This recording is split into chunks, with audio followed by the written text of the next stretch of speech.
After the Mark III has been flying, is there any sort of plans to develop either a point-to-point suborbital transport vehicle, or is the plan to move on eventually all the way to orbit? We think that the business opportunity is to continue to move forward to a fully reusable orbital vehicle. However, saying that, in order to get there, taking the incremental step approach that I just talked about earlier, we'll need to produce a couple technology demonstrators. There's a potential that one of those technology demonstrators could be a very nice first step, suborbital point-to-point vehicle for test purposes, for validation of equipment, validation of other technologies. So there's a potential, because one of the ones we need to understand the thermal protection systems are going to be needed to be able to fly on a daily basis to orbit and back. And there might be some additional propulsion developments that we want to push. So there might be two of these other developmental vehicles, and where we're going to have to test those eventually is to fly them on long point-to-point courses in order to generate the energy and the thermal environments that we need to validate what we're going to do in a fully reusable orbital system. Do you feel that a point-to-point transport system could become, in a sense, the next sort of airline industry? I think so, yeah. Whether it's going to, I don't think it's, personally, I've been on record, I don't think it's going to happen before the fully reusable orbital market evolves significantly. And that's not a technology issue. I think it's more of a regulatory issue and a cost of performance issue. Today's marketplace, if you're going New York to Tokyo round trip first class, international might be $20,000 to $25,000 if you just sort of buy the ticket off the rack without a special deal or anything. Takes 12, 14 hours. In order to do that mission with 50 or 100 people in the back, I don't see it really happening with today's technology for under $500,000 a ticket, or maybe even $1 million a ticket. I don't think the premium is there to do that. And plus the airlines are competing on 2-3% net margins. In order to make a real good development business and to get investors to invest, you really need to show a lot higher net margin business. So until the technology is really fully demonstrated through an orbital environment where you can maintain high margins, you can maintain price, the barriers to entry are quite high. And then once you pay off that investment and you really get your costs down, then you can enter the orbital market or the point-to-point market at a much lower price point, but still be competitive, even though your price might be at a premium. So I've looked at that quite a bit. And then there's another factor, which is when you really do a regularly scheduled service point-to-point, you're really transitioning over into an airline type environment. You're talking about certification.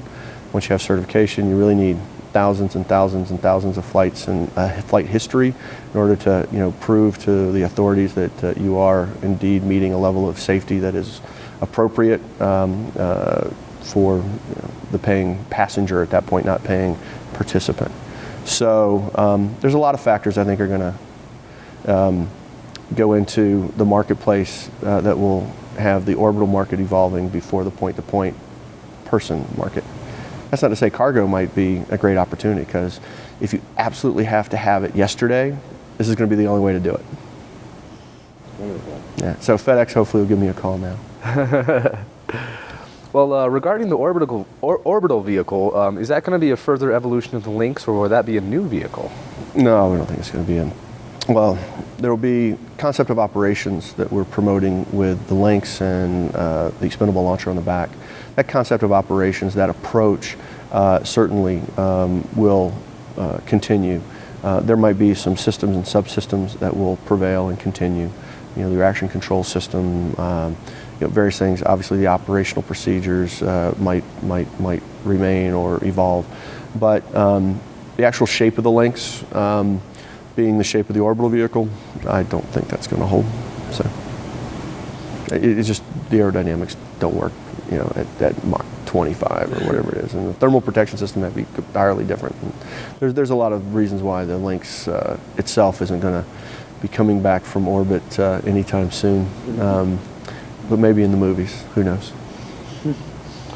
In that regard then, would the orbital vehicle move away from the whole spaceplane design, or would you still want to have that type of architecture? No, I think we're still going to have a spaceplane design. Wonderful. Well, what is the most important thing that people need to know about XCOR Aerospace right now? I think you've heard it. We're moving ahead. We're excited. We're succeeding. We got money in the bank. We're moving forward, and it's a great time to be in this new space industry. The one thing that to leave with your enthusiasts and your viewers is that we fought a really good battle to put in place the Commercial Space Launch Amendments Act of 2004 a number of years ago, and we want to make sure that that is preserved going forward, because it really is a key and a linchpin to creating a whole new industry that's creating thousands of jobs in this country. Putting America ahead again in innovation, especially in the space field, and all of the cottage industries that are going to be developing around it: advanced microgravity, scientific experimentation, education for the kids, biomedical research. And if that regulatory environment should change, it could stop this new industry in its tracks, and it could be a terrible thing. And it's not costing the taxpayer any money really right now to maintain that regulatory environment. So we want to keep it going.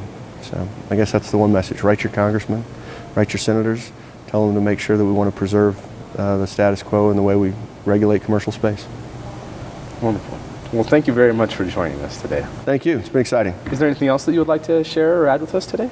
I'm good. Ohio University Bobcats ranked 25 in the country in football. Go figure. Never would have happened 10 years ago. Right on. Well, thank you very much. Thank you.